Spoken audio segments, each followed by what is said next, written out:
dari D1 atau D3, pajak aku jadi jenjang pendidikan sebelumnya, underscore, jurusan, underscore, nama. Kalau mau ditambahkan instansi juga boleh.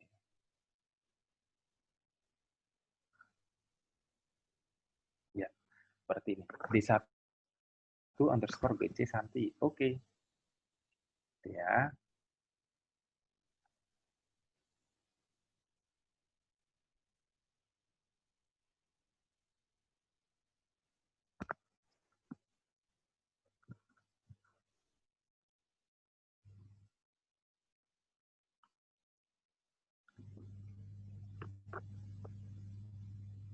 Rename nama dengan format D1 atau D3 underscore asal jurusan underscore nama.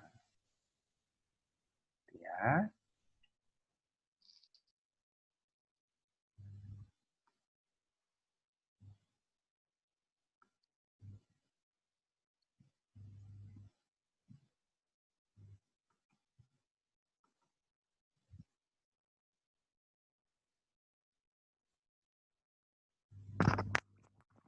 Halo, apakah suara saya sudah cukup kencang?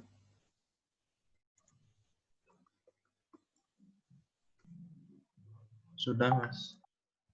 Baik, terima kasih. Ini Anggari. Mas Anggari namanya sudah sesuai format?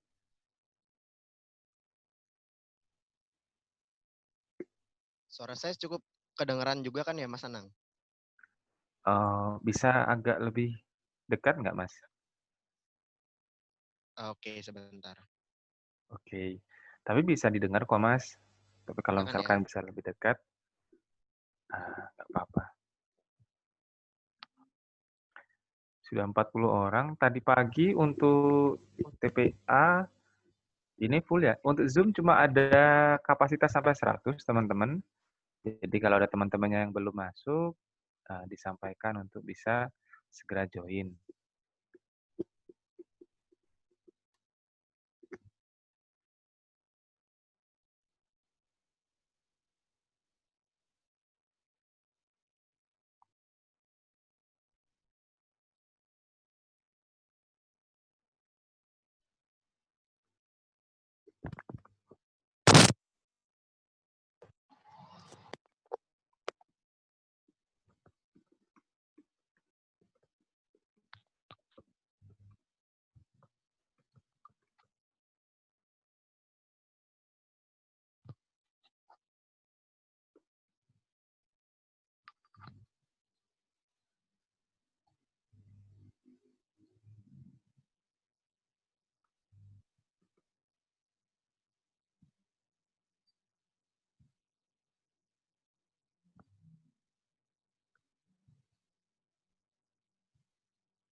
Oke.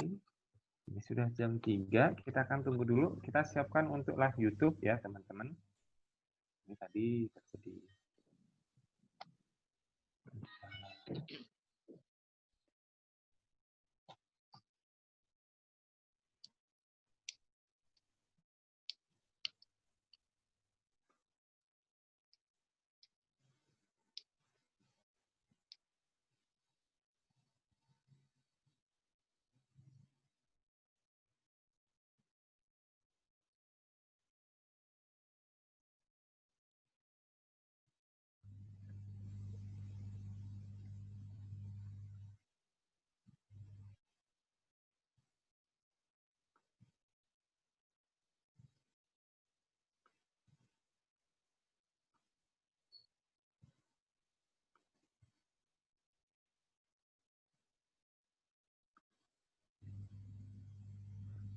Sudah 50 peserta masuk, setengah dari kapasitas.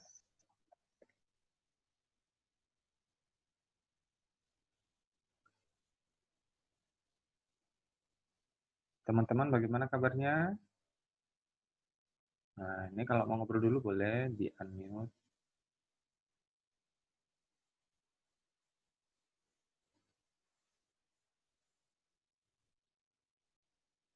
Ini kita coba ngobrol sama beberapa teman di sini ya.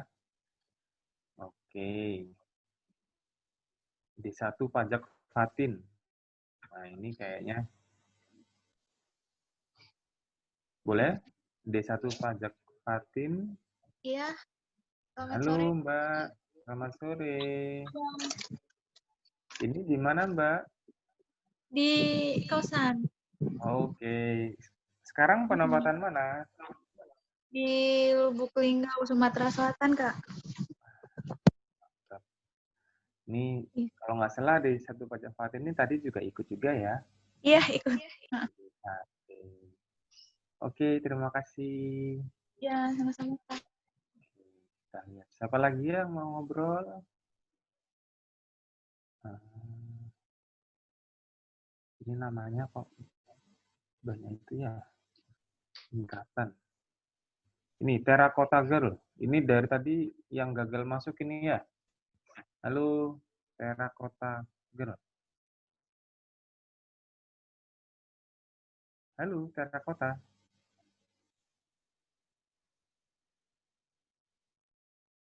Halo. Halo. Oh, mungkin jaringannya mungkin ya. Ini yang laki-laki mana sih ini? Nah, ini Agus Ardiansyah. Halo, Mas Agus.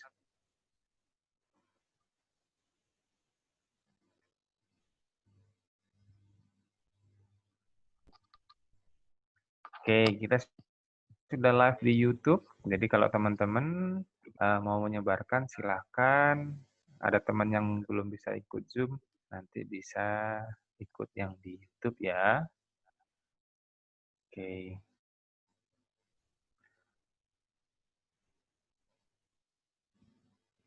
Oke, kita mulai saja ya teman-teman. Selamat sore, Assalamualaikum warahmatullahi wabarakatuh. Nama saya Nanang, saya lulusan D3 STAN Pajak tahun 2011, ikut D4 tahun 2016, sekarang di Direktorat Ekstensifikasi dan Penilaian. Saya lulus D4 tahun 2018. Terus, ya gitu aja ya. Kita tidak terlalu banyak-banyak ngomong tentang saya. Saya akan coba mereview, ini dia. Sebentar ya.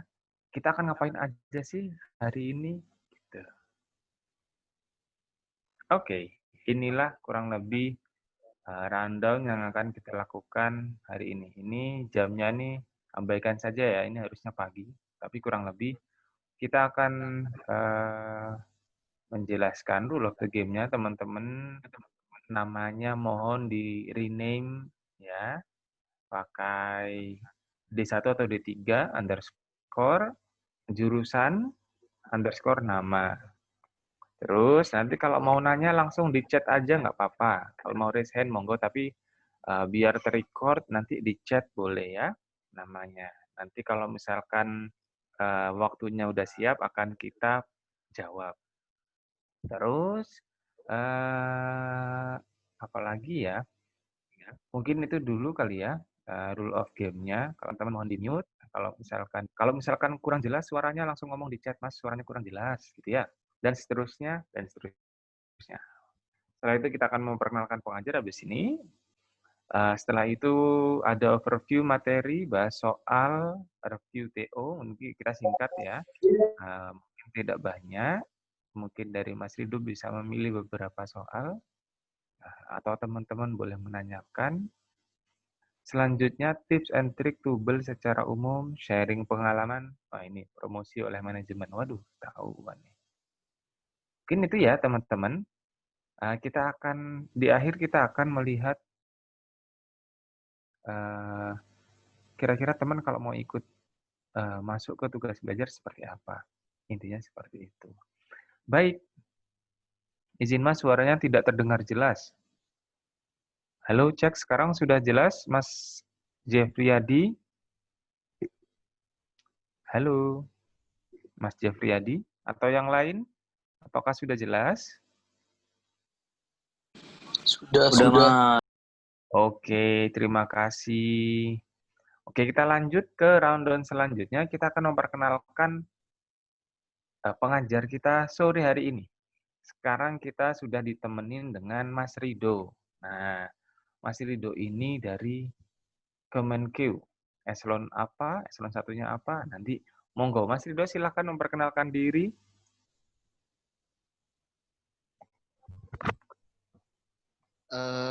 Udah kedengeran kan ya?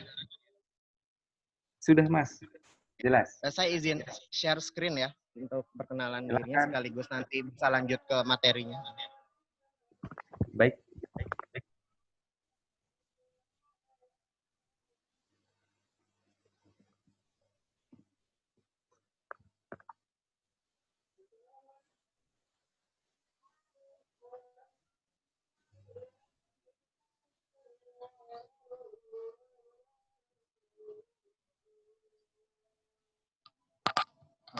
Oke.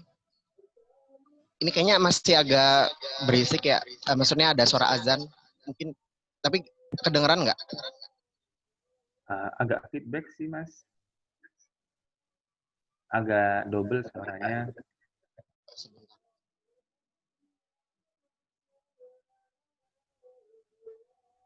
Ini saya udah unmute kok yang di Oke. sini. Sudah tidak double Mas. Udah ya.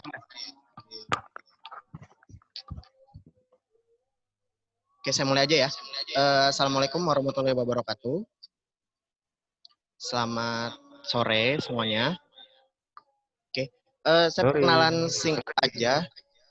Dari ini cukup satu slide ini aja ya. Semoga udah bisa menggambarkan kiranya selama ini saya ngapain aja gitu deh, cara gampangnya ya. Namanya saya sendiri M. Rido Mubarok. Bisa dipanggil Rido. Atau ada banyak panggilan lainnya kalau nanti kalian sudah mengenal lebih lanjut gitu ya. Itu ada kalau mau kontak saya lebih lanjut setelah acara ini gitu misalnya bisa melalui Twitter, Instagram atau email gitu ya. Kalau mungkin bisa email kalau misalnya ada soal-soal yang mau ditanyain lebih lanjut gitu. Oke. Untuk background pendidikan, latar belakang pendidikan, saya ini lulusan D3 Administrasi Perpajakan. Saya masuknya 2009, lulusnya 2012 gitu ya. Jadi ya mungkin bisa dihitung sendiri umurnya berapa gitu ya. Udah agak senior gitu. Oke, terus setelah lulus 2012, nah ini sengaja saya tulis di sini juga. Emang karena menurut saya ini salah satu apa ya? Salah satu fase kehidupan yang harus tetap saya kenang gitu. Dan mungkin bagi beberapa angkatan saya juga ini sangat mengesankan gitu ya. Jadi saya dari Oktober 2012 sampai September 2013 itu nganggur gitu ya. Mungkin kalau kalian pernah dengar kan ada dua angkatan, dulu namanya masih STAN ya. Jadi ada dua angkatan yang 2009 sama 2010 kalau nggak salah. Itu harus menunggu 11 bulan, sama kalau yang 2010 itu menunggunya sampai setahun full gitu ya. Nah itu saya ngapain aja selama setahun. Itu kan mungkin Mas Anang kayaknya nggak ngerasain ya. Waktu itu Mas Anang udah langsung kerja kan. Merasakan saya Mas. 6 Oh bulan. ngerasain juga ya? Oh iya. Oke. Nah itu dulu kan ngiranya kalau dari pengalaman kakak kelas gitu, paling cuman maksimal 3 bulan lah yang nganggur gitu. 2 bulan, 3 bulan. Ternyata saya tunggu-tunggu sampai 11 bulan gitu kan ternyata gitu. Dan angkatan saya itu yang pertama kali ada TKD gitu. Nah, jadi saya waktu itu untuk recap aja ya, saya waktu itu sekitar bulan ketiga kalau nggak salah, saya kira memutuskan ke ini deh biar nggak nganggur-nganggur amat di rumah, saya ke kampung Inggris gitu untuk apa ningkatin lagi kemampuan bahasa Inggris, untuk meningkatin TOEFL, terus juga untuk meningkatin kepedean saya untuk ngomong gitu lah ya, ngomong bahasa Inggris. Habis itu setelah dari kampung Inggris saya ke rumah lagi, saya nganggur lagi berapa bulan gitu ya, sekitar berapa 4 lah kalau nggak salah. Nah habis itu saya udah mulai jenuh kan, istilahnya tetangga-tetangga udah pada nanyain, saudara nanyain, kok ini lulusan STAN tapi kok nggak kerja-kerja gitu ya. Ini anak kena tipu atau gimana gitu kuliahannya gitu. Nah akhirnya saya udah deh kayak saya ke Bintaro, saya akhirnya memulai istilahnya karir ngajar saya gitu lah ya. Saat itu. Cuman 2 bulan. Habis itu ternyata ada pengumuman, alhamdulillah ya ada pengumuman, ada kejelasan nasib. Akhirnya tapi harus ada TKD gitu. Nah kan kalau kalian mah TKD itu pada saat di awal ya, kalau nggak salah, jadi nggak cuman testan yang TPA TBI, tapi nanti ada TKD juga gitu.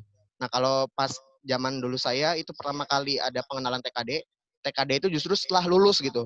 Dan sebelumnya kita nggak tahu sama sekali. Padahal kalau nggak lulus TKD itu bisa bikin istilahnya nggak kerja gitu kan. Nah, akhirnya saya 2 bulan saya isi buat belajar TKD. Alhamdulillahnya waktu itu IP saya nggak bagus-bagus amat. Jadi saya sebenarnya dulu udah pasrah. Apalagi kan DJP D3 pajak itu kan penempatannya ke DJP ya biasanya ya. Dan DJP itu ada di mana-mana gitu kan. Saya udah pasrah, oke, mungkin saya kudu ke Sulawesi, ke Kalimantan gitu lah ya. Orang tua saya juga udah bilang, udah diskusi gitulah, ntar siapa yang nganter gitu kalau pas penempatan gitu. Ya, alhamdulillah dengan TKD nilai saya bagus gitu. Akhirnya saya bisa penempatan di BKF gitu ya, di Badan Kebijakan Fiskal. Untuk eselon 2-nya namanya Pusat Kebijakan Regional dan Bilateral. Itu saya kerja dari 2013 sampai 2016. Nah, 2016 pas kesempatan pertama saya bisa D4, akhirnya saya coba ini D4 ahli program ya, karena kan saya dari pajak. Terus alhamdulillah masuk dan bisa satu angkatan sama Mas Nanang juga. Tapi beda kelas ya, kita nggak pernah ketemu Mas. Betul, Mas Nah, Rido. di lulusnya juga sama 2018. Habis itu saya balik lagi ke BKF dan pusatnya juga masih sama, masih di Pusat Kebijakan Regional dan Bilateral.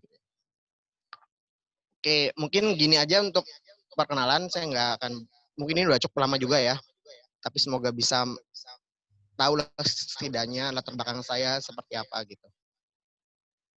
Siap. Terima kasih, Ini Mas. langsung lanjut aja tuh gimana Mas? Ini habis ini kita langsung overview materi kali Mas ya, seperti yang Oke. dijelaskan Mas.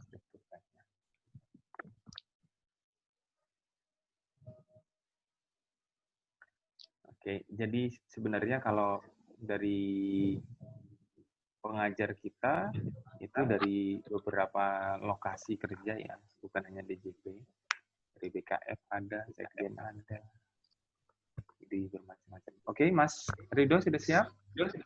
Ya, bisa saya mulai berarti ya untuk materinya ya. Oke, Nanti langsung kasih tahu aja ya Mas kalau waktunya udah kelamaan atau gimana.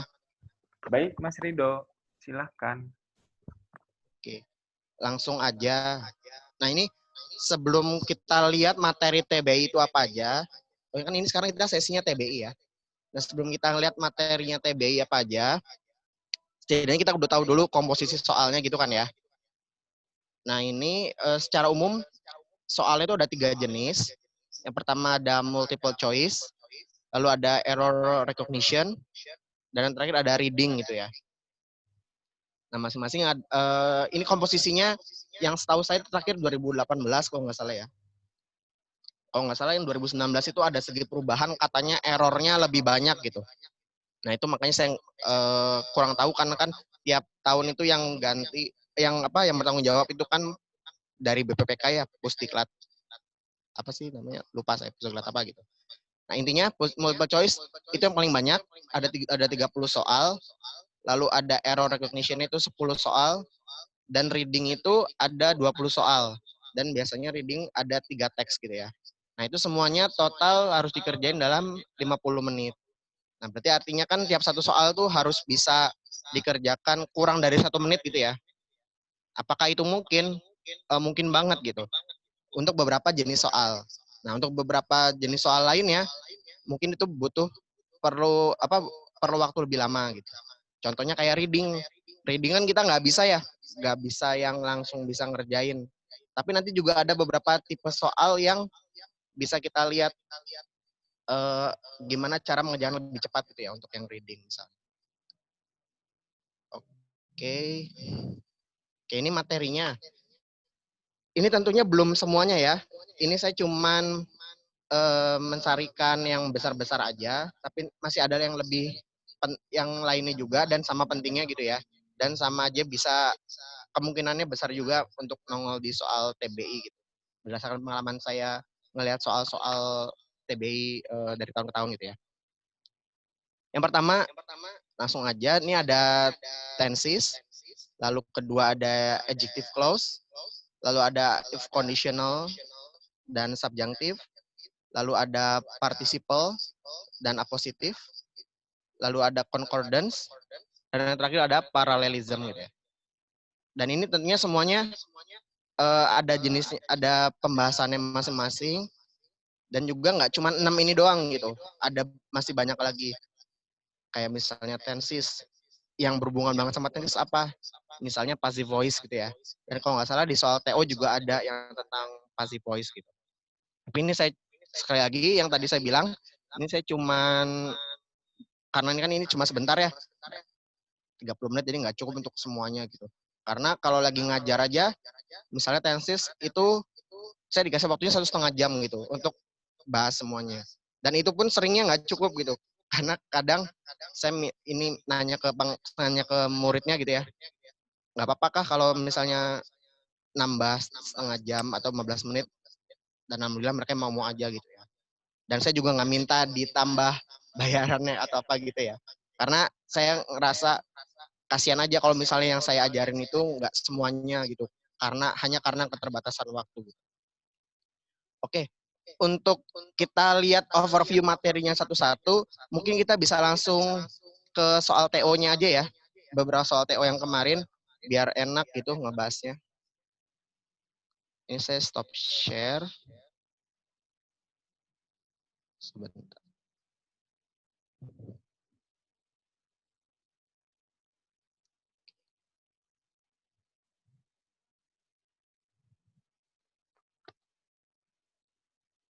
Ini kelihatan kan ya?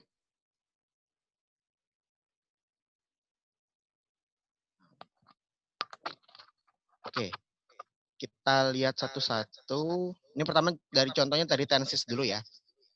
Ini saya kemarin screenshot dari soal tryout yang kemarin ya. Misalnya contohnya yang pertama. Oh ya, sebelum ke soal. Tenses itu biasanya orang-orang pada takut gitu ya, takut duluan gitu. Karena kan jenisnya ada banyak, terus nanti takutnya, aduh harus ngapalin semua atau gimana gitu ya.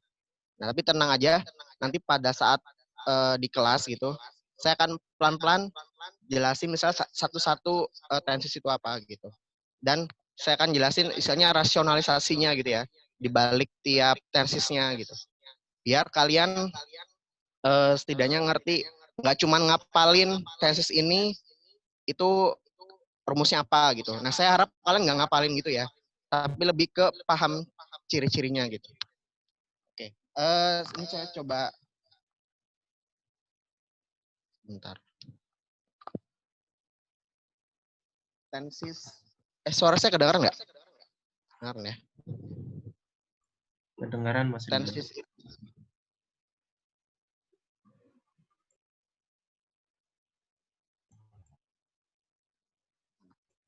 tensis itu kan ngomongin waktu ya, secara umum ya, ngomongin waktu. Jadi bagian besar bisa kita pisahkan jadi present, past, sama future gitu. Nah nanti dari masing-masingnya itu, present itu berarti ngomongin yang terjadi saat ini, past itu ngomongin yang masa lalu, future ngomongin yang akan datang gitu kan. Nah nanti dari masing-masing present, past, dan future nanti ada jenis-jenis kegiatannya apa aja. Nanti ada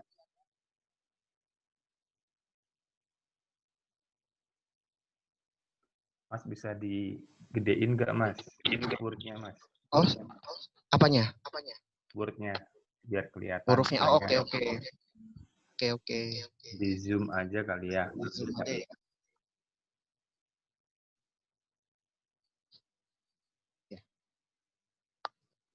Udah ya, udah cukup gede kan ya? Udah Mas Ridho, terima kasih. Nah, ini ada simple, continuous, perfect, sama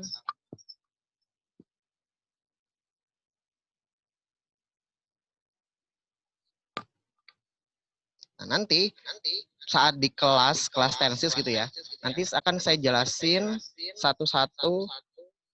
Jadi masing-masing present, past, sama future itu ada cabangnya gitu. Jadi semuanya bercabang. Dari 3 ini ada 4 cabang. Jadi totalnya ada 12 gitu ya. Jadi ada nanti simple present, ada present continuous, ada present perfect, sama ada present perfect continuous gitu ya. Dan seterusnya. Past juga gitu, ada 4 jenisnya. Future juga gitu, ada 4 jenisnya. Nah, nanti kalau pas di kelas nanti kan jelasin satu-satu kegunaannya apa, lalu biasanya yang sering nongol di soal itu apa gitu ya.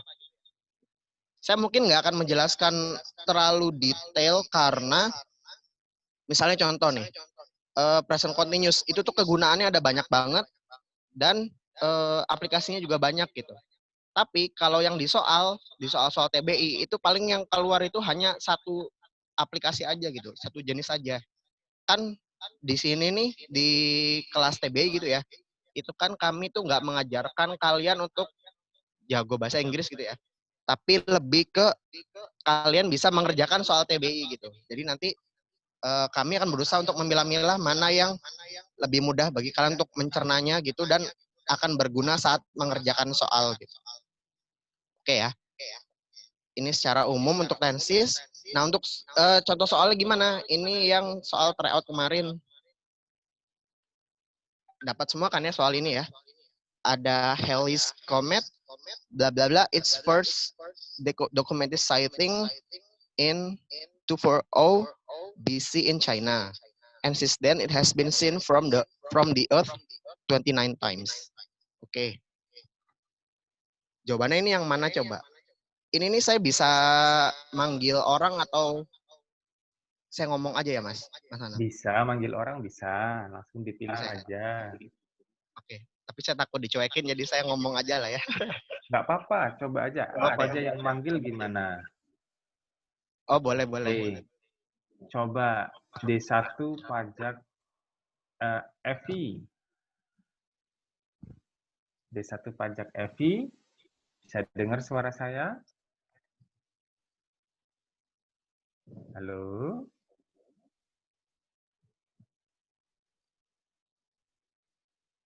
Halo, oh, berarti atau D3 pajak Zilvia. Halo, D3 pajak Zilvia. Hai Kak. Oke. Halo. Oke. Hai. Halo Ayo coba. Zilvia. Hai Kak Rido dan Iya.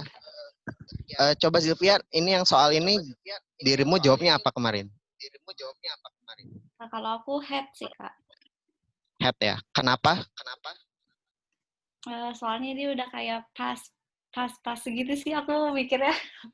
Aku juga kurang Taunya pas dari mana? Karena dia in 240 BC itu kan before century, berarti dia udah pas. Dan ada keterangan bahwa and since then it has been seen from the earth. Maksudnya sejak kala itu berarti kan dia pas Kak. Jadi aku pakai had. Oke, sip. Benar ya berarti ya, benar Sylvia. Nah, ini yang pertama ini soal ini benar, ini adalah simple past gitu ya. Nah, ini bisa kita kerjakan menurut saya kurang dari 1 menit gitu. Nah, caranya, dia udah dibilang oleh Sylvia, ketahuan dari ini. In 240 BC gitu. Itu kan menunjukkan sesuatu yang udah terjadi di masa lampau gitu ya. Jadi kalian ingat aja, kalau soal yang menunjukkan suatu fakta yang terjadi di masa lampau, atau berita gitu ya biasanya, dan ada keterangan waktunya itu jelas gitu. Seperti ini, in 214 BC. Oke, berarti ini simple past gitu. Simple past kan langsung lihat A, B, C, D, ciri-cirinya apa simple past? Ini subjek, verb 2 ya. Makanya jawabannya benar yang A. Gitu. Halley's Comet had its first, bla bla bla. Terus nanti misalnya ada pertanyaan, apakah kalau terjadi di masa lalu itu pasti simple past? Nah, belum tentu. Karena ada tenses lainnya kan, past sendiri ada jenisnya. Seperti misalnya bisa past continuous, bisa past perfect, dan juga past perfect continuous gitu ya. Nah, itu gimana? Ya tentunya nanti akan dibahas pas di kelas ya.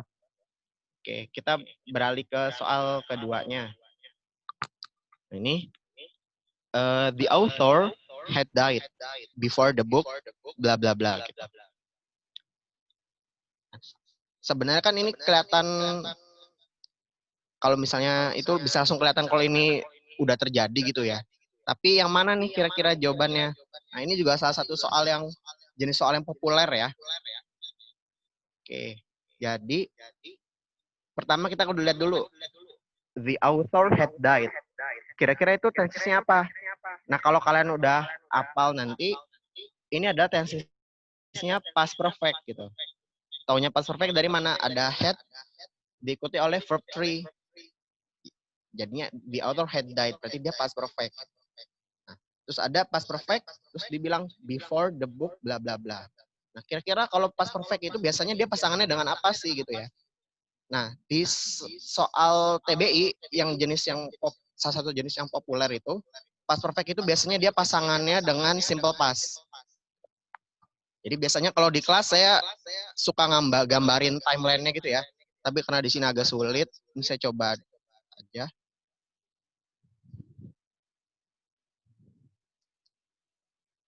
Nah, ini anggap kita berada sekarang nih, present gitu ya. Tanggal 12 September gitu. Nah, kalau simple past, itu kan terjadi di masa lalu tuh.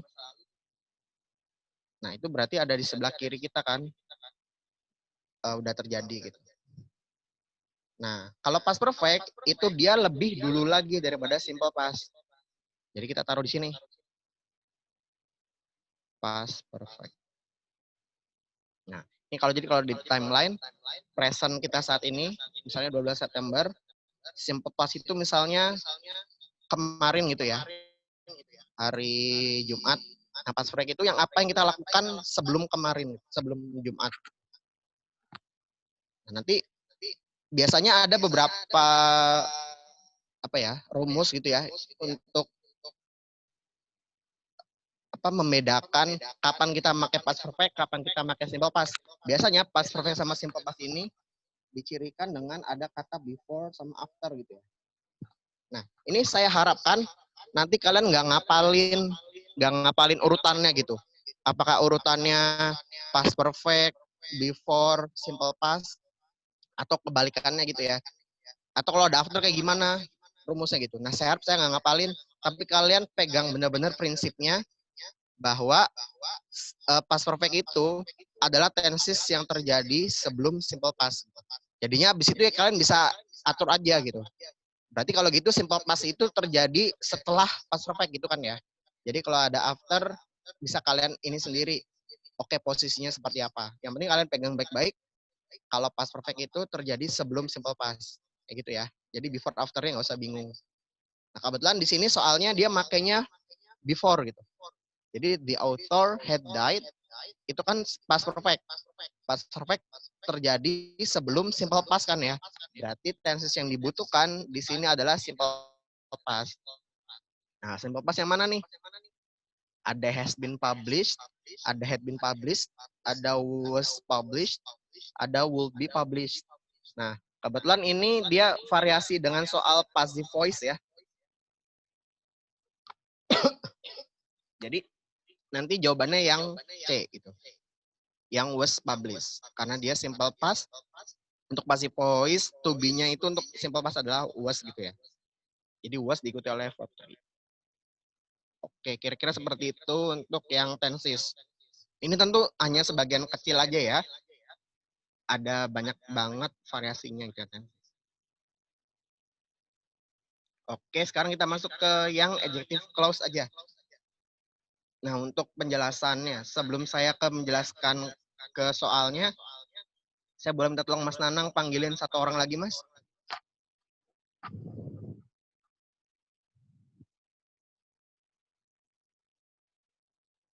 Masih di mute, Mas. Halo, D3 akun Mada, boleh di-unmute? Halo, D3 akun Mada.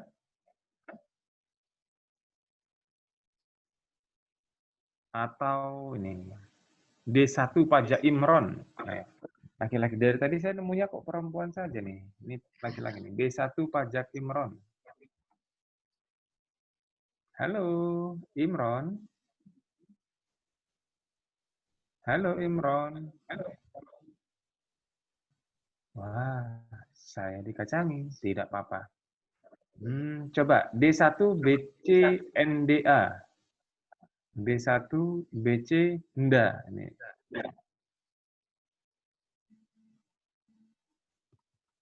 Halo?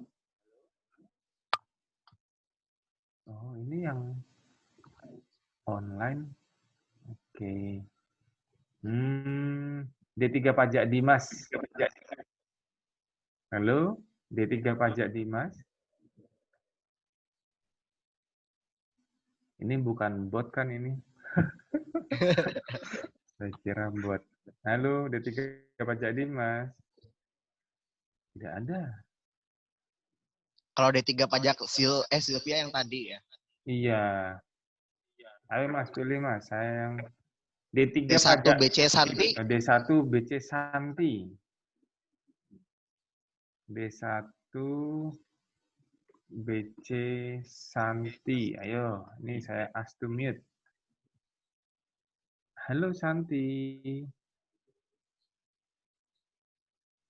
Kayaknya malu-malu semua ya. Iya ya. D1 BC Ya udah deh. Enggak, Kak. Oke, halo. Ini siapa? Tadi siapa yang ngomong ya? Sylvia, Kak, yang tadi.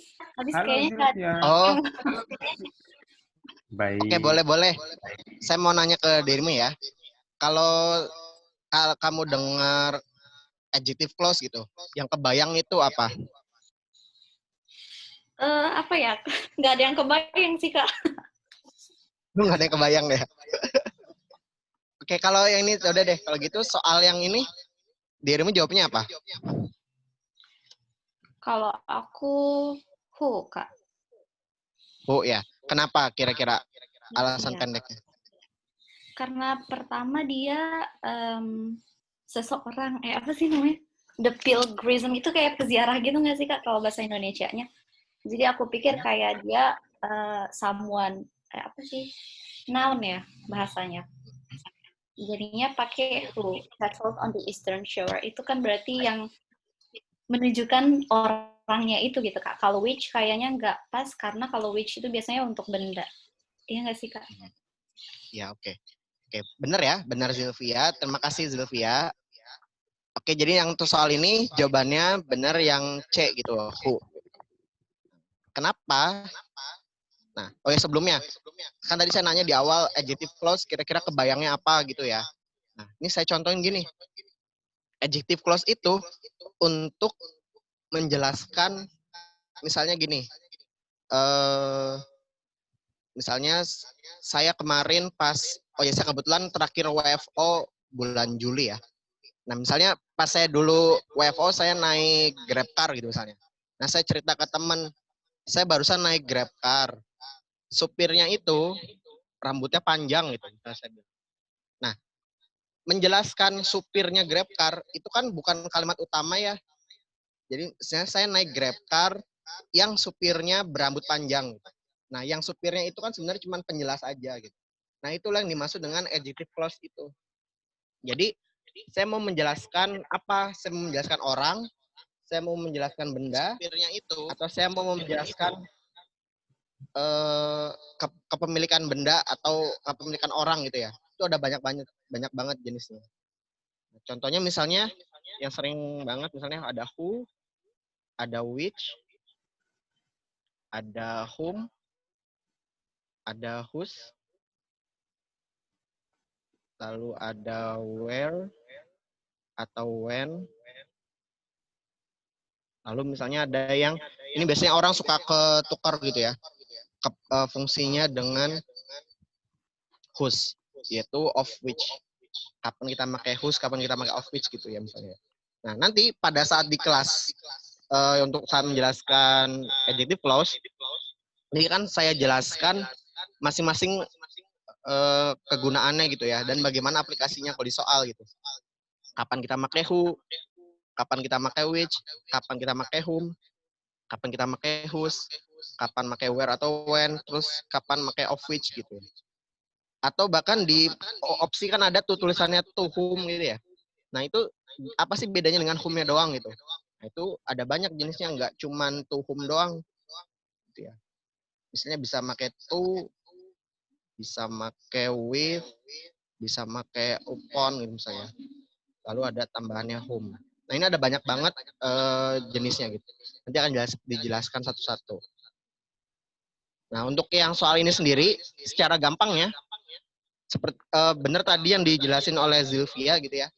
The Pilgrims. The Pilgrims itu kan kalau bisa dianggap peziarah atau misalnya kalau spesifik di agama Islam mah orang haji gitu ya. Tapi kalau ini kan kemungkinan berarti kan orang yang berziarah gitu kalau di sini konteksnya. Berarti kan itu orang.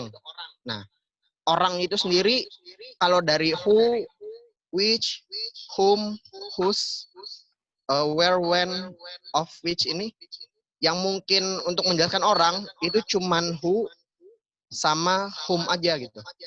Lalu nanti bedainnya gimana? Penjelasan gampang ya. Kalau who nanti dia diikuti oleh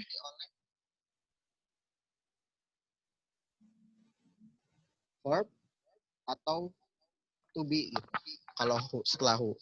Nah, kalau yang whom gampang ya, nanti setelah itu diikuti oleh subjek. Kita lihat ke soalnya nih. The Algonquian speaking Native Americans greeted the pilgrims, bla bla bla, settled. Nah, settled itu kan verb ya. Karena settled itu verb. Nah, kebetulan di ABCD-nya pun nggak ada home ya. Jadi lebih gampang, kita nggak perlu merhatiin yang ini nih. Tapi kalau misalnya misalnya di yang D-nya diganti jadi home gitu. Nah, kalian nggak usah ketukar. Milihnya mana nih? Sama-sama jelasin orang, tapi apakah who atau whom? Nah, karena diikuti oleh settled, itu verb, maka kita pakainya yang ini, yang who gitu ya. Oke, kira-kira seperti itu. Sampai sini masih bisa diikuti ya penjelasan saya ya. Kita lanjut tadi jenis materi selanjutnya yang ada di soal TO ya. Nah, ini ada if conditional sama subjunctive. Nah, untuk yang if conditional sendiri, kalau nggak salah ada beberapa soal, 1 atau 2 gitu ya. Ini saya ambil 1. Oke, contohnya ini saya bacakan. Bla bla bla, he will have come to class. Terus pilihannya ada A, B, C, D. If Mike is able to finish his homework, would Mike be able to finish his homework? If Mike could finish his homework. Atau yang D ada if Mike had been able to finish his homework. Oke. Ini saya tekankan dari awal kalau soal if conditional ini adalah salah satu jenis materi TBI yang kalau bisa kalian jangan salah gitu. Kenapa kayak gitu kok ya maksa gitu ya? Kan maksudnya gini, kalau yang lain itu variasinya banyak gitu. Kayak tadi contohnya yang adjective clause sama tenses itu variasinya banyak dan jebakannya pun banyak gitu. Jadi terkesan agak wajar kalau kalian salah di soal yang tadi ketimbang saat kalian salah di soal yang ini gitu. Karena if conditional itu dikit banget variasinya. Jadi kalian sekadar apal tipe-tipenya aja dan variasinya itu dikit banget, nanti kalian bisa langsung jawab soalnya gitu ya. Makanya saya tekanin dari awal, kalau bisa kalau ada soal if conditional, jangan sampai salah gitu ya. Oke. Penjelasannya gimana untuk soal yang ini? Kita coba dulu, apa aja sih if conditional tipe-tipenya gitu ya.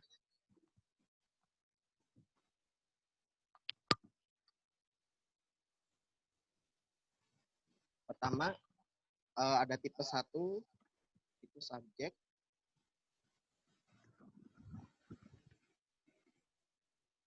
Namanya juga if conditional ya. Berarti ada kata if-nya gitu kan. Jadi ada if, subject plus verb 1 atau simple present. Nanti dia akan diikuti oleh simple future. Will plus verb 0. Lalu ada tipe 2, if subject plus verb 2 atau were, subject diikuti oleh would, tetap verb 0 gitu. Nanti ada tipe ketiga, ada if subject plus past perfect atau had verb 3 atau been. Nanti dia akan diikuti oleh yang model perfect ya.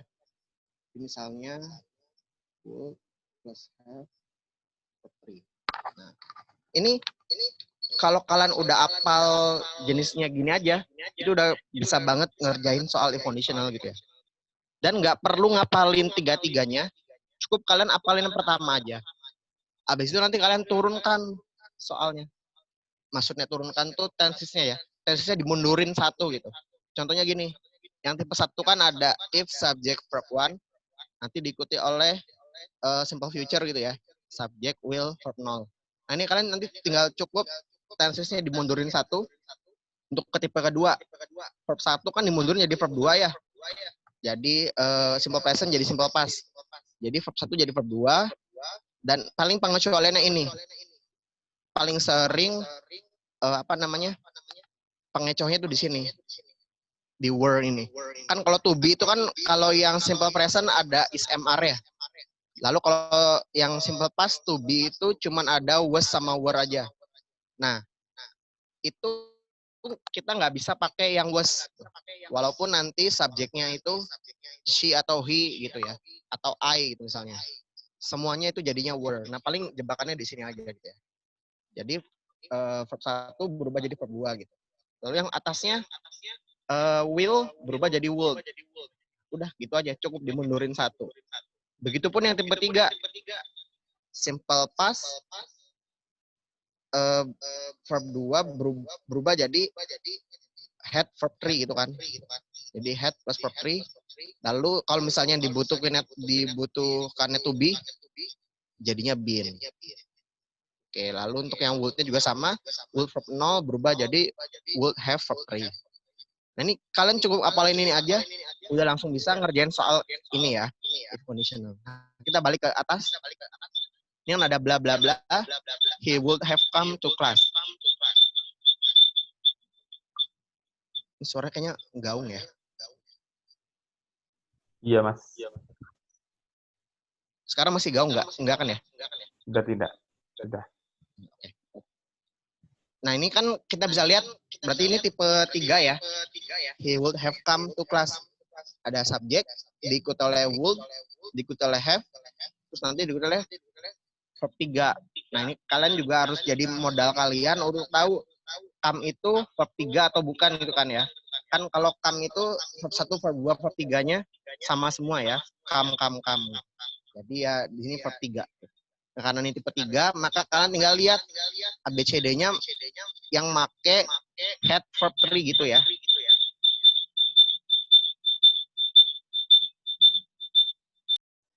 Nah, feedback hilang. Hilang ya. Oke. Had verb 3 berarti yang mana? Yang D kan? If Mike had been able to finish his homework. Oke. Relatif nggak terlalu sulit ya untuk yang if conditional. Sekarang kita masuk ke yang subjunctive. Nah, subjunctive ini jenisnya juga nggak cuma ada wish aja.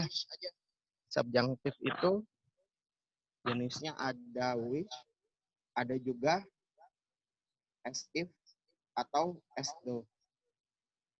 Nah, nanti pas saat di kelas, saat materinya itu tentang subjunctive, akan dibedah satu-satu. Bagaimana saat yang subjunctive wish, bagaimana subjunctive yang as if atau as though gitu ya. Nah, kebetulan as if sama as though itu sama aja, nggak ada perbedaannya. Cuman tinggal ganti aja if jadi though. Sama nanti juga ada namanya subjunctive that clause. Ini juga nanti ada lagi jenisnya. Ya. Nah, di sini kalau pada saat sekarang saya pilih yang soal yang pakai wish aja ya. Subjunctive wish. Contoh soalnya ini ada Maruba wishes that the weather blah blah blah not so warm today because he wants to go to zoo with his ex. Nah, yang mana nih ada was, be, were, atau is gitu kan ya. Nah, secara singkat saya coba jelasin. Wish itu dia ada 3 jenisnya. Ada, oh ya, wish itu kan artinya mengandaikan gitu ya. Seandainya gitu ya. Berharap dia. Ada 3 jenisnya, ada yang future, ada yang present, ada yang past gitu. Nanti kalau pas di kelas akan saya jelasin kapan sih kita tahu dia itu soalnya future, kapan dia itu soalnya present, kapan dia itu past gitu ya. Karena ada yang beberapa soal yang agak tricky gitu. Kebanyakan biasanya tricky-nya itu untuk membedakan apakah dia present atau past. Nah, kalau yang membedakan future atau present ini relatif gampang. Contohnya kalau soal ini ya. Maruba wishes that the weather blah blah blah not so warm today. Today itu kan jelas ngomongin sekarang ya, present gitu. Jadi ini kita langsung ke sini. Berarti ini wish yang present. Nah, kalau yang wish yang present itu gimana sih? Ini untuk menjawabnya, kalian anggap kayak tadi saat menjawab if conditional. Jadi cukup mundurin tensisnya aja satu. Jadi misalnya yang present itu kan tensisnya biasa simple present ya. Simple present itu makanya verb one. Kalau saya 2 ini. Verb one gitu ya. Nah, verb one dimundurin 1. Jadi verb 2 kan ya. Jadi untuk yang wish yang present itu nanti kita makanya verb 2. Terus gimana kalau to be-nya? Nah, ini juga sama kayak if conditional. Jadi nggak ada itu yang kita nggak pernah mengenal namanya was di sini. Jadi haram gitu ya, nggak ada namanya was. Maupun dia nanti subjeknya itu she, he, it, atau I, semuanya jadi were. Sama kayak if conditional tadi. Makanya soal ini nanti Maruba wishes that the weather. The weather itu kan it ya. Nggak jadi the weather was. Karena tadi was itu nggak boleh. Jadi yang jawabannya yang C. The weather were not so warm today. Gitu ya. Tapi nanti kalau pas di soal mah pas di kelas, pas menjelaskan yang wish ini akan kita bedah satu-satu ya. Future ini nanti gimana, present gimana, past gimana gitu.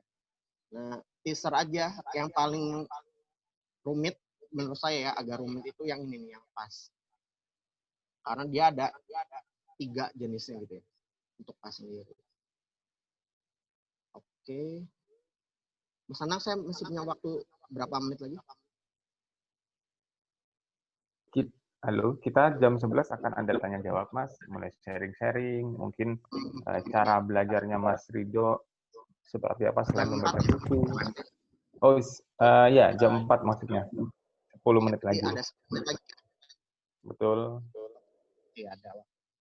Oke, lanjut ya. Sekarang kita masuk ke materi yang apositif sama participle. Nah, kebetulan ini saya pilih yang participalnya salah satunya karena participle itu sering muncul pada saat nggak cuman di multiple choice aja gitu ya, tapi juga bisa muncul di error recognition.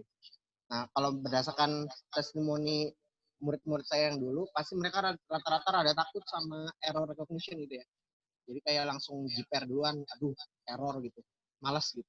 Nah, padahal kalau menurut pengalaman saya, nanti kalau kalian udah belajar, udah nguasain semuanya, misalnya udah dipelajarin semuanya gitu ya, malah menurut saya itu lebih gampang mengerjakan soal error daripada soal yang multiple choice gitu ya.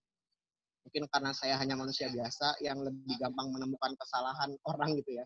Jadi saya ngerasanya lebih gampang ngerjain soal error recognition gitu daripada multiple choice. Nah, kita masuk dulu ke yang pertama, yang apositif ini. Apositif itu apa sih? Secara umum apositif itu misalnya ada soal, ada subjek. Nah, yang koma misalnya ada verb. Nah, yang ada 2 koma ini ya, subjek terus diikuti oleh 2 koma. Nah, yang ada di antara ini itu adalah yang saya garis bawahi. Nah, itu adalah yang dinamakan dengan apositif. Nah, itu tuh ada ketentuannya. Nggak bisa sembarangan asal masukin aja di situ. Kegunaannya apa sih apositif itu? Kegunaannya untuk menjelaskan si subjek ini gitu ya. Nah, ketentuannya apa? Ini biasanya saya berikan di kelas. Ketentuannya yang pertama, yang kita pilih adalah yang berbentuk noun atau noun phrase ya, biar gampang. Jadi yang ABCD-nya itu kalian pilih yang noun dulu. Misalnya nanti ABCD kalian lihat, oh nggak ada nih yang noun gitu ya. Nanti kalian pilih yang participle. Nah, participle ini nanti panjang lagi penjelasannya ya. Bagaimana membedakannya itu. Tapi ini saya singkat aja. Participle-nya yang berbentuk verb ing atau verb free gitu. Nanti kalau saya lihat ABCD-nya yang participle tetap nggak ada, kalian pilih yang ada adjective clause gitu. Misalnya contohnya ada who atau which. Nah, dia diikuti oleh verb atau to be. Seperti itu. Dan ini urut ya, prioritas gitu. Jadi kalau misalnya pahit-pahitnya ABCD, yang ABC-nya tuh ini keluar semua nih tiga-tiganya. Yang D, yang ngawurnya misalnya gitu ya. Nah itu tetap kalian jawabannya yang ini. Yang paling atas, yang paling utama, noun phrase gitu ya. Jadi kalau misalnya noun phrase nggak ada, baru lihat yang participle yang bentuknya verb ing atau verb free gitu.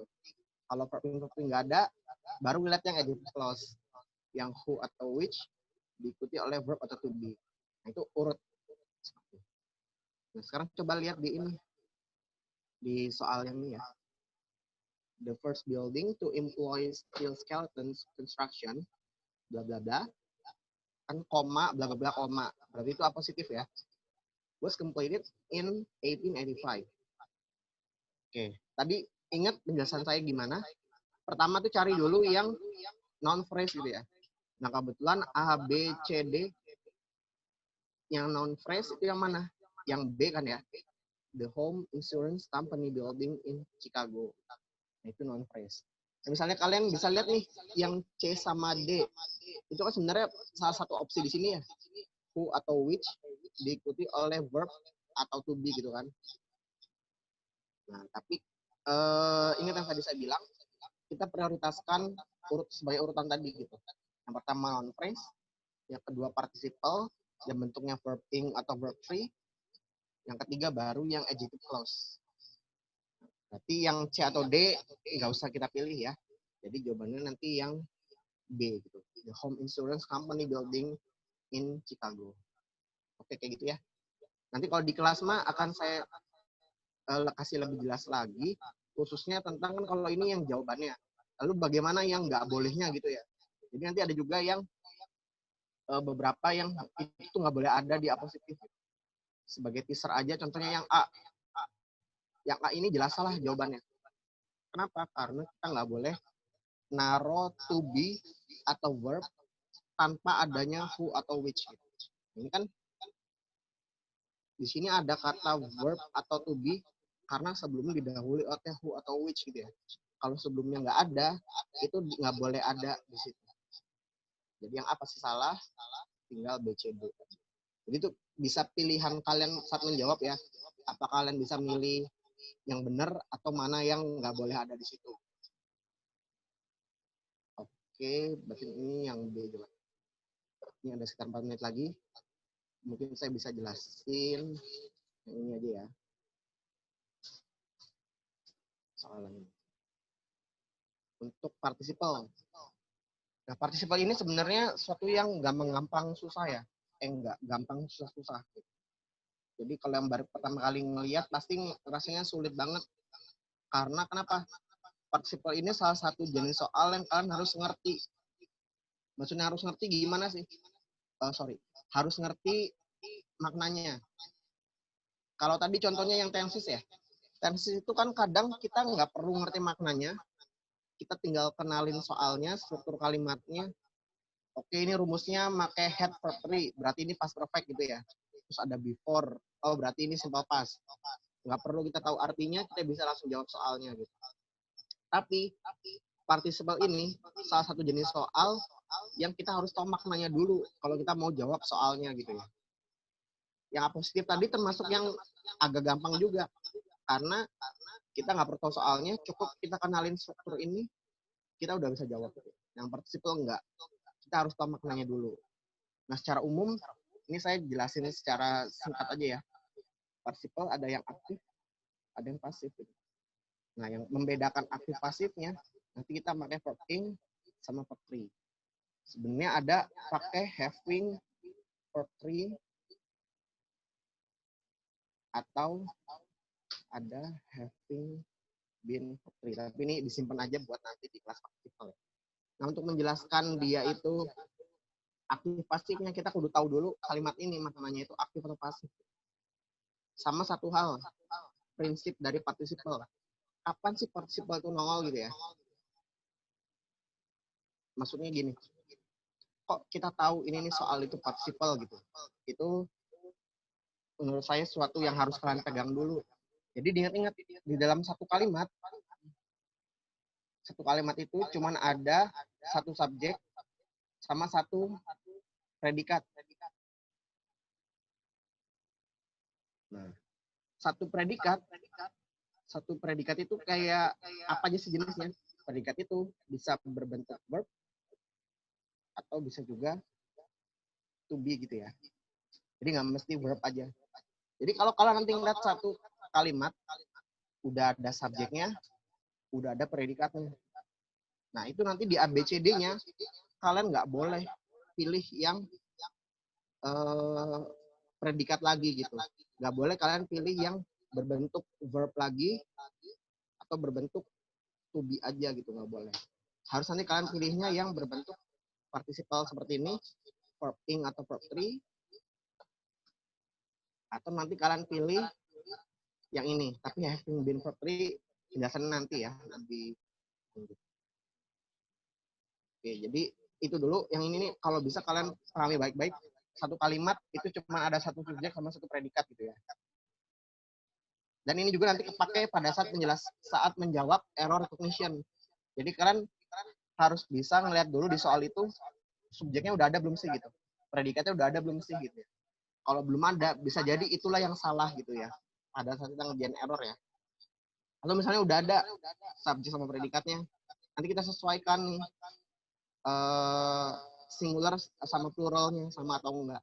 Nah, itu penting banget ini ya, prinsip ini. Nah, untuk lihat yang soal ini ya, kita ke contoh soalnya. A frog undergoes a true metamorphosis, bla bla bla, with a fish-like larval stage. Ini kan udah ada subjek predikat ya. Subjeknya yang a frog. Lalu predikatnya yang undergoes. Otomatis di bla bla blanya itu kita nggak bisa jawab yang verbnya. Nggak boleh jawab yang verb doang gitu ya, atau predikatnya aja. Jadi yang begins itu jelas salah dong ya. Dan tentunya yang D juga is began juga salah, karena itu kan to be ya, to be verb 3. Jadi tanpa perlu tahu ini aktif atau pasif, kita langsung bisa tahu jawabannya yang C gitu, beginning. Karena yang merupakan participle yang verb ini. Oke, karena udah jam 4 ya. Apa saya masih ada waktu Mas Anang? Atau udah bisa disudahin?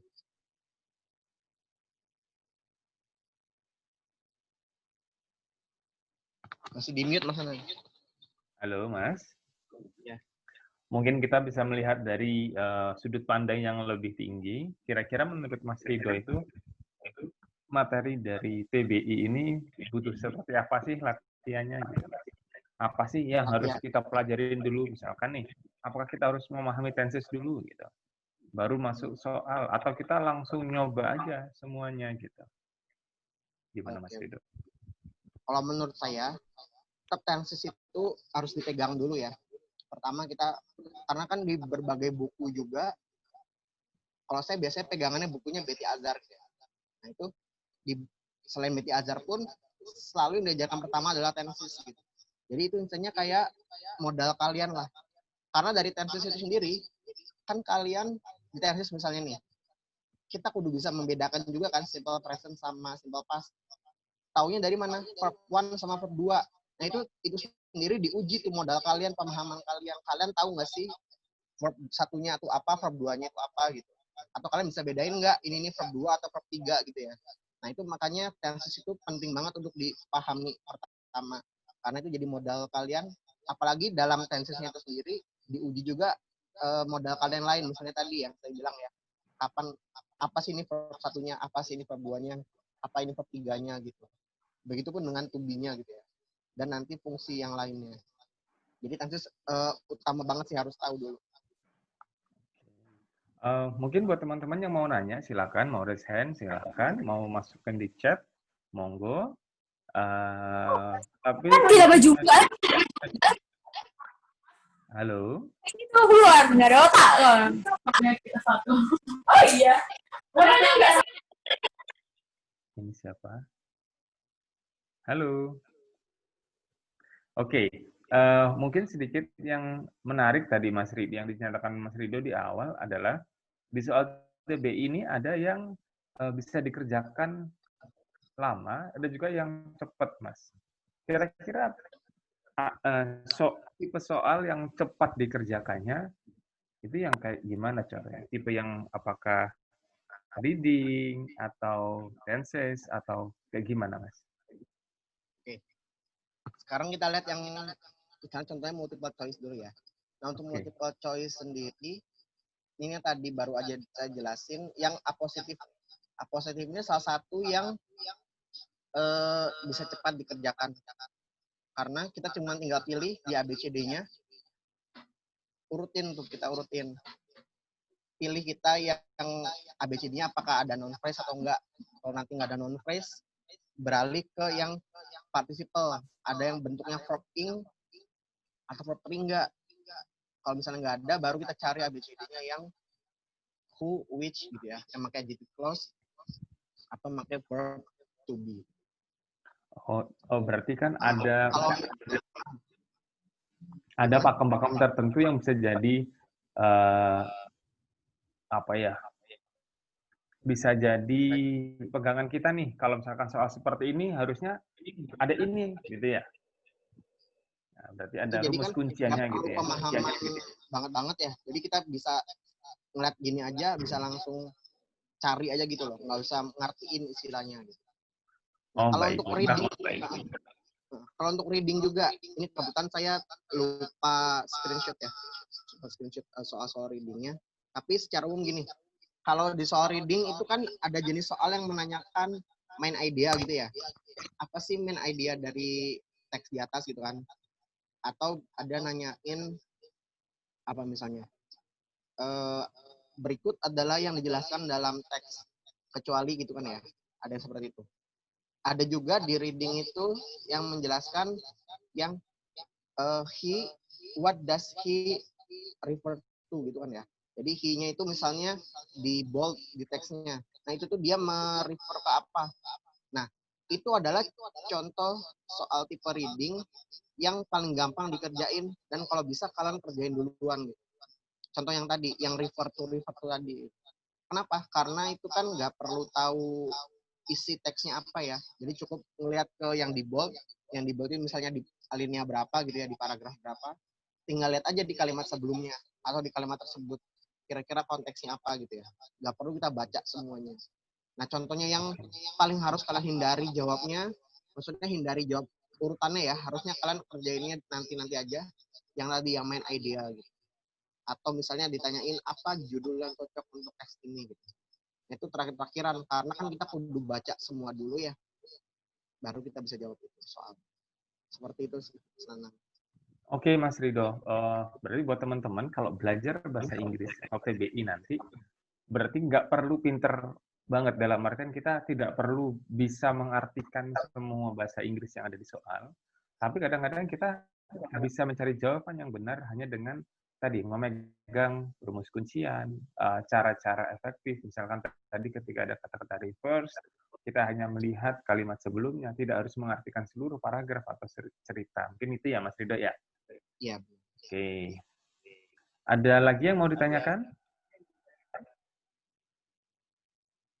Oke, kalau Mas Rido sendiri, menurut Mas Rido nih, belajar TBI ini eh, butuh berapa lama nih? Kalau misalkan kosongan atau yang sudah punya dasar gitu, estimasinya seperti apa, Mas?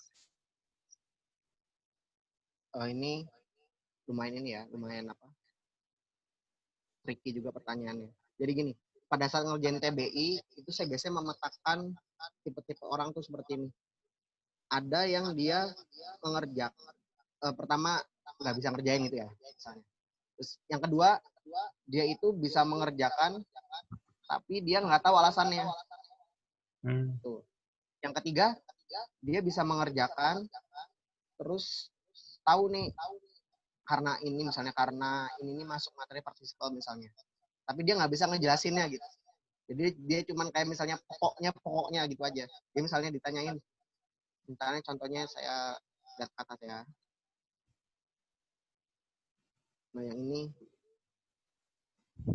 yang adjective clause misalnya. Ini jawabannya yang who, karena adjective clause. Kenapa? Kalau bisa ditanya kenapa? Ya karena ya gitu pokoknya gitu. Nggak bisa menjelaskan dengan enak gitu ya. Yang keempat baru yang bisa ngejelasinnya dengan mudah dan bahkan bisa ngasih tahu misalnya cari trik yang gampangnya gitu lah. Nah itu beda-beda beda-beda tahapannya gitu ya. Kalau tahapan awal, yang penting kita bisa tahu dulu cara menjawabnya gitu ya. Bisa tahu dulu apa jawabannya gitu. Pertama kita kudu tahu itu dulu. Kalau misalnya kita sekarang dasarnya kurang bagus nih, setidaknya kalian bisa tahu itu dulu. Karena saya juga punya banyak teman, dia ya jujur-jujuran itu ya cerita ke saya gitu. Sebenarnya pas dulu ngerjain TBI itu ya asal bisa jawab aja gitu ya. Padahal mah nggak ngerti alasannya kenapa gitu. Istilahnya kasarnya asal lulus gitu ya. Nah itu kalau misalnya kalian sekarang ngerasa dasarnya kurang bagus, setidaknya kalian tahu bisa jawab dengan benar gitu aja ya. Nanti pas ngelihat pembahasan, setidaknya kalian bisa ini kan, oh ternyata karena ini gitu ya. Nah yang kedua, kalau misalnya sekarang kalian dasarnya udah lumayan bagus nih, setidaknya kalian bisa tahu nanti alasannya itu apa ya, kenapa kita jawabnya A, B, C, atau D gitu. Nah yang ketiga, ini yang udah istilahnya yang paling bagus itu ya, itu kalau kalian bisa bantu jelasin ke teman kalian. Karena kalau menurut saya, belajar yang paling enak itu pas gini, tandanya kita udah berhasil belajar itu pas kita bisa jelasin itu dengan simpel ke teman gitu ya. Karena dulu saya pas mau belajar buat D4 juga, saya kayak bentuk study club gitu ya, maksudnya kelompok belajar berempat gitu. Nah itu kita masing-masing, ada teman saya yang dia beda bagian ngajarin akuntansi, ada yang bagian ngajarin TPA gitu ya. Saya waktu itu bagian misalnya membantu menjelaskan yang bahasa Inggrisnya gitu. Nah jadi kalau menurut saya kalau misalnya kita bisa dianggap udah sukses belajar itu kalau kita udah bisa bantuin teman kita setidaknya gitu ya. Oke. Nggak perlu di depan umum kayak gini, nggak perlu di kelas, jadinya ke teman kita dia bisa ngerti gitu. Itu udah yang paling step paling lanjut gitu ya. Tapi kalau misalnya sekarang kalian ngerasa tadi yang saya bilang dasarnya belum bagus, setidaknya kalian bisa tahu dulu cara menjawabnya gitu ya. Karena sekali lagi yang diajarkan itu kan bukan menjadi jago bahasa Inggris, tapi kan bisa menjawab soal TBI gitu. Betul, Pak. Mungkin ini nih, pertanyaan selanjutnya dari D1 Pajak Aji Waskito Setio N. Mas izin bertanya, ada buku-buku rekomendasi untuk belajar karena saya sangat kurang paham tentang bahasa Inggris. Oke, tadi yang saya bilang ya, untuk rekomendasi belajar, saya biasanya lebih di sini aja. Saya biasanya pakai buku ini nih, Betty Azhar. Misalnya gimana ya? Betty Azhar atau Azhar, kayak gitulah. Dan biasanya saya biasanya pakai buku ini nih, Betty Azhar. Ini menurut saya penjelasannya itu enak, runtut, dan ada level-levelnya gitu. Jadi ada yang level yang beginner, ada yang intermediate, ada advance gitu ya. Bisa kalian pilih nanti sesuai pas kalian buka, kira-kira yang mana kalian levelnya sampai mana gitu. Nah itu juga menurut saya salah satu skill yang harus dimiliki orang juga ya. Jadi untuk mengenali dulu strength and weakness-nya, kekuatan sama kelemahan kalian itu apa gitu ya saat belajar ini gitu. kan misalnya yang sekarang D1 ini kan belajarnya berarti TPA sama TBI aja ya. Nah, itu kalian harus kenali diri dulu, kalian itu kurangnya di mana gitu. Apakah lebih kurang di TPA, apa lebih kurang di TBI. Nah, itu salah satunya harus dikejar, nanti harus lebih dikebut gitu kalau kalian ngerasa kurang di situ. Nah, itu yang untuk yang TBI ini bisa belajar dari buku Betty Azhar, atau bisa kalian belajar dari buku-buku TOEFL ya. Buku-buku TOEFL apa sih biasanya buku TOEFL itu Baron ya. Sama apa lagi? Saya agak lupa. Pokoknya buku-buku TOEFL lah untuk kita bisa tahu, karena kalau saya ngelihat soal tryout kemarin aja yang soal awal-awal ya, itu tuh ciri khas TOEFL banget gitu. Yang bagaimana bedain subjek sama predikatnya. Jadi kalau yang ini Betty Azhar secara umum, tapi kalau yang Baron ini yang untuk TOEFL, untuk khususnya untuk yang ngejawab soal-soal multiple choice, errornya. Untuk latihan errornya banyak, itu bagus buat bagus pas kalian ngeliat di buku TOEFL gitu, untuk belajar error recognition. Oke, Mas Rido, terima kasih. Mungkin kita lanjut ke acara selanjutnya ya. Kita ingin menjelaskan ke teman-teman kira-kira kalau teman-teman mau belajar seperti apa gitu ya. Mungkin buat yang tadi sudah ikut, ini adalah informasinya. Kami membuka kelas online. Untuk periode ini tidak ada kelas offline. Artinya adalah tidak ada tatap muka secara langsung. Kalau misalkan yang dulu kita ada ke kantor-kantor, ketemu secara langsung, untuk saat ini kita hanya adanya kelas online. Nah, apa saja kelas online yang kita buka? Ada kelas reguler dan kelas privat. Nah, kelas reguler ini untuk D4 dan D3 khusus, kami hanya membuka 5 untuk D4-nya dan 10 kelas untuk D3 khusus.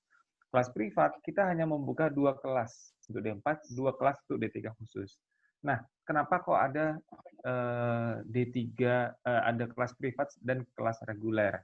Nah, untuk beberapa teman, rekomendasi ke kami adalah, masukan ke kami adalah, dibuka kelas yang isinya cuma temennya sendiri. Mungkin kita punya grup tersendiri ya, yang kalau kita ceplos-ceplos itu bebas aja, tidak ada sungkan, tidak ada malu gitu ya. Jadi kalau mau ingin cywar juga oke. Inilah kenapa kok kita membuka kelas privat. Karena di beberapa teman yang itu tidak terlalu nyaman ketika ketemu orang baru untuk ngobrol. Entah takut malu atau seperti apa. Jadi teman-teman kalau ingin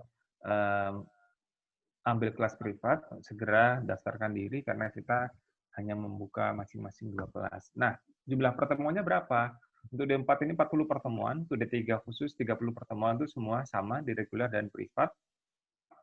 Itu untuk semua mata pelajaran. Kalau yang D4 berarti TBA, TBI, TSA, kalau yang D3 khusus TPA dan TBI.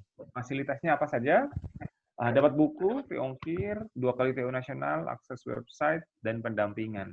Khusus untuk privat, bebas menentukan jadwal. Misalkan dari teman-temannya ini hanya bisa hari Senin dan Selasa, Rabu. Senin, Selasa, Rabu, misalkan. Maka akan kita jadwalkan sesuai dengan request dari teman-teman privat. Karena biasanya sih kalau di teman-teman privat ini mereka sudah punya jadwal yang mirip ya.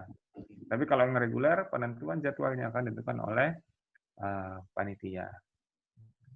Media belajarnya Zoom, website, WA, dan YouTube. Jadi yang baru adalah Zoom. Untuk periode sebelumnya kita tidak ada Zoom. Jadi teman-teman bisa tatap muka, kalau bisa dinyalain. Jadi kalau teman-teman pakai Zoom ini enaknya adalah bisa terpaksa belajar misalkan.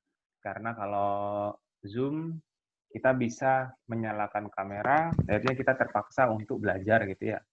Bagusnya terpaksa belajar ini ya, enaknya ya mau nggak mau kita harus belajar. Tapi kalau misalkan tidak ada Zoom, website, ya akhirnya kan tergantung keinginan kita kan ya. Ada WA, grup WA kalau mau nanya-nanya, ada apa namanya, nanya soal atau nanya. Kalau tadi bahkan Mas Rido siap untuk menjawab soal via email gitu ya. Ini adalah media belajar yang mandatory, teman-teman. Jadi minimal itu dapat ini. Kalau yang tadi ada pengajar yang menggunakan aplikasi Slido gitu ya. Ada banyak sih sebenarnya, tapi yang wajib itu ini. Mulai belajarnya adalah Oktober, kita adakan pretest di Oktober, dan kelas akan dimulai bulan November. Untuk harganya sesuai yang ada di sana, untuk D4 reguler 2,3, D3 khusus reguler 1,7, D4 privat 3,5, D3 khusus 2,5 untuk per kepala. Nah, untuk diskon, untuk teman-teman yang telah mengikuti trial class, diskonnya 10% untuk reguler dan privat ini sampai dengan 350. Nah, segera daftarkan diri teman-teman untuk mendapatkan diskon. Nah, pertanyaannya yang tadi, saya ulang lagi, kalau misalkan ikut trial class TPA, TBI, kira-kira diskonnya bisa jadi 20% nggak? Tidak ya. Jadi diskonnya ini tidak berdasarkan berapa kali ikut join trial class. Gitu. Mungkin itu dulu, Mas Rido. Ada yang mau ditanyakan, teman-teman? Stop. Share. Nah, itu di chat sudah ada cara mendaftarkan, ya. Daftar kelas tubel selama periode early bird dan dapatkan diskon 10% khusus peserta trial class. Halo para peserta trial class, kamu bisa melakukan pendaftaran kelas persiapan SPMP tubel dengan klik link bit.ly/daftar tubel. Kuota terbatas hanya untuk 200 siswa. Oke, segera daftarkan ya teman-teman. Kalau mau nanya silahkan klik bit.ly/chat-tubel, nanti langsung ke WA. Oke, mungkin itu dulu dari kami. Kalau tidak ada yang mau ditanyakan, ada yang mau ditanyakan teman-teman? Halo? Oke. Sudah cukup? Kita tunggu dulu.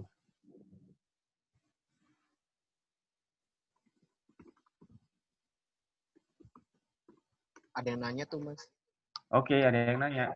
Kak, kalau sudah punya buku karena udah beli duluan, dapat potongan lagi nggak, Kak? Kita akan berencana untuk mengupdate bukunya, baik dari soal maupun materi. Nah, mungkin akan kita informasikan ya nanti ya, lewat admin. Gitu ya. Kalau misalkan informasi bagi teman-teman yang sudah punya buku, kan kami informasikan lewat admin, karena masih belum diputuskan untuk diskon yang sudah punya buku. Gitu ya. Oke, kita kalau misalkan sudah tidak ada pertanyaan, oke, mungkin kita bisa panggil ini. Mbak Rana mau ngomong? Tidak? Oke deh kalau begitu. Mungkin untuk trial class saat ini kita cukupkan sampai di sini. Saya ucapkan terima kasih kepada Mas Rido atas bantuannya untuk memberikan insight, overview, dan inspirasi mungkin ya. Malah yang lebih banyaknya inspirasi buat teman-teman untuk belajar, karena kami yakin tugas belajar adalah impian semua anak STAN. Selain kita bisa nambah ilmu, kita bisa balik lagi ke kampus gitu ya, ketemu teman-teman. Oke, ini ada pertanyaan lagi. Jadi 40 pertemuan itu TPA, TBI, dan TSA, proporsinya bagaimana? Iya. Untuk TPA, TBI, TSA-nya sudah ada silabusnya, jadi kita sesuaikan dengan silabusnya. Yang ini 40 pertemuan. Kalau yang D4, TSA-nya lebih itu ya, lebih tebal ya mungkin ya pertemuannya, lebih banyak. TPA, TBI-nya dipersedikit. Mungkin itu. Ada lagi yang mau ditanyakan? Oke, kalau ada yang tidak ada yang ditanyakan, saya ucapkan terima kasih. Oke, itu ada yang menjawab dari TPI 7 pertemuan, TPA 7 pertemuan, TSA 26 pertemuan. Oke, ini dari tim admin. Gitu ya. Ada lagi yang mau tanyakan? Kalau mau raise hand silakan. Misalkan ngetiknya kelamaan, mau ngomong langsung silakan.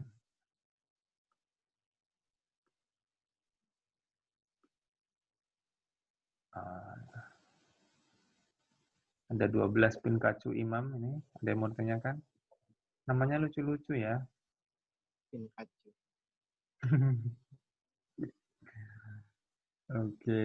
Oke. Mungkin itu dulu ya, teman-teman.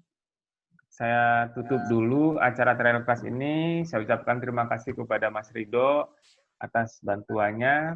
Mungkin kita akan ketemu lagi di bimbel yang sebenarnya nanti. Demikian dari saya. Terima kasih. Wassalamualaikum warahmatullahi wabarakatuh. Waalaikumsalam. Terima kasih ya semuanya.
Apa